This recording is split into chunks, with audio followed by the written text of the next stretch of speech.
Hello everyone. पहले की video में मैंने आपको सिलेबस के बारे में बताया था। अब नेक्स्ट हम आगे की पढ़ाई की तरफ बढ़ते हैं। जैसे कि आप सबको पता होगा, कोई भी टॉपिक पढ़ने से पहले हमें उसकी हिस्ट्री के बारे में जानना बहुत ज़रूरी होता है। चाहे वो कोई टॉपिक हो, चाहे वो कोई सब्जेक्ट हो, कुछ भी हो, उसकी हिस्ट्री का बिना जाने बिना सही से पढ़ाई नहीं हो पाती है।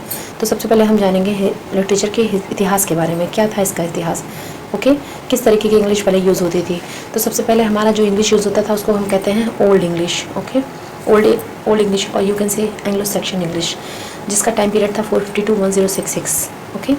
और you can say 6th century to 11th century AD।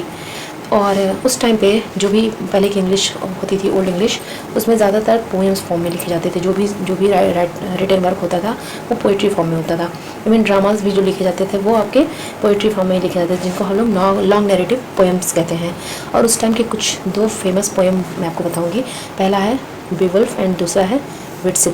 बीवुल्फ जो है उसको फर्स्ट इंग्लिश एपिक पोएम भी का नाम दिया गया।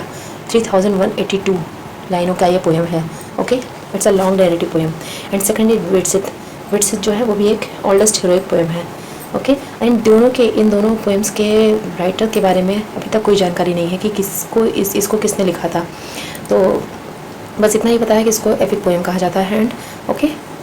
और उस टाइम के जो ऑथर्स होते थे ना, वो राइमिंग स्कीम नहीं यूज़ करते थे, कोई भी राइम मीटर कुछ भी नहीं। वो मोस्टली क्या करते थे, एलिट्रेशन। इसीलिए ओल्ड इंग्लिश को पढ़ना इतना इजी नहीं है। वो एलिट्रेशन का यूज़ करके चीज़ें लिखा करते थे। एंड कुछ उनके अलग जो है और भी कुछ फेमस जो हैं वो वर्क्स हैं उनके ओल्ड इंग्लिश लिटरेचर के, जैसे जेनेसिस है, एक्सोडस है, द वॉन्डरर है, wife's lament, husband's message, Christ and Satan, the dream of the rood, the battle of Maldon. वैसे बहुत ज़्यादा क्वेश्चन ओल्ड इंग्लिश से आते नहीं हैं, बस आपको जानना है कि क्या चीज़ें थी हमारे इंग्लिश में, पहले क्या यूज़ होता था। और दो बड़े राइटर्स हैं, उनके बारे में मैं उनका नाम बताना चाहूँ।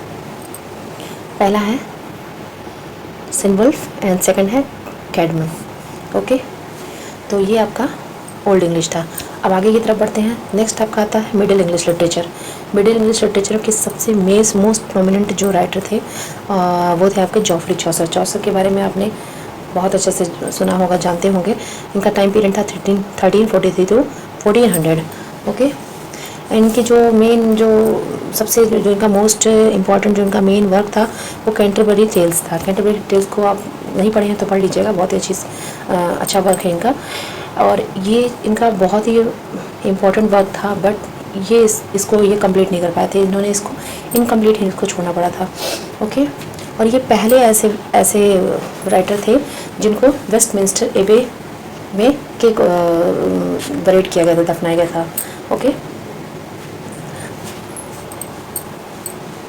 और इनके बारे में और बहुत सारे राइटर्स हैं, बट चौसर के जो दूसरा वर्क है, एक इन्होंने वो लिखा था, एलिजी लिखा था इनकी फर्स्ट वाइफ के लिए, उसका नाम था the book of duchess. And दूसरे जो और भी राइटर्स हैं वो मिडिल इंग्लिश लिटरेचर के, जैसे आपके हैं विलियम लैंगलैंड का जो फेमस वर्क है पियर्स फ्लोमैन है, ओके। एंड उस समय में बहुत सारे जो वर्क थे वो इस तरीके से लिखे जाते थे। मॉरलिटी प्लेस लिखे जाते थे।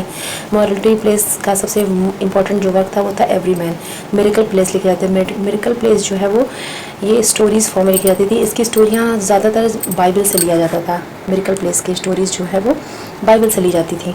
एंड आपका इंटरल्यूड्स है। इंटरल्यूड्स जो है वो ज़्यादातर रिचेस्ट जो सबसे अमीर लोग होते हैं उनके घर में परफॉर्म किया जाता था। जैसे कि जॉन हेवुड थे, वो सबसे ज़्यादा ये इंटरल्यूड्स लिखने वाले राइटर थे। तो हमने आज जाना middle English and old English के बारे में। ज़्यादा कुछ इसमें जाना नहीं, क्योंकि आपके TGT में बहुत ज़्यादा इसका क्वेश्चन आना नहीं है, ओके। तो बस आपको जानना था कि ये हमारे इतिहास में हिस्ट्री ऑफ इंग्लिश लिटरेचर में क्या चीज़ें थी, कैसे लैंग्वेजेस यूज़ होते थे, कौन सा सबसे पहला फेमस वर्क था, कौन से सबसे पहले राइटर थे, क्या यूज़ करते थे, क्या मीटर था, क्या लाइनें थी, किस तरीके के राइम यूज़ करते थे या अलिट्रेशन यूज़ करते थे, इनकी लैंग्वेजेस क्या थी। ये चीज़ें जानना हमारे लिए ज़रूरी होता है। तो अभी तक हमने 2 चीज़ें पढ़ी हैं। अब नेक्स्ट वीडियो में मैं लेकर आऊँगी आपके लिए आगे की जो इंग्लिश की जो नेक्स्ट जनरेशन की जो लैंग्वेज थी वो किस तरीके की थी, ओके। वीडियो में बने रहने के लिए धन्यवाद। Thank you so much.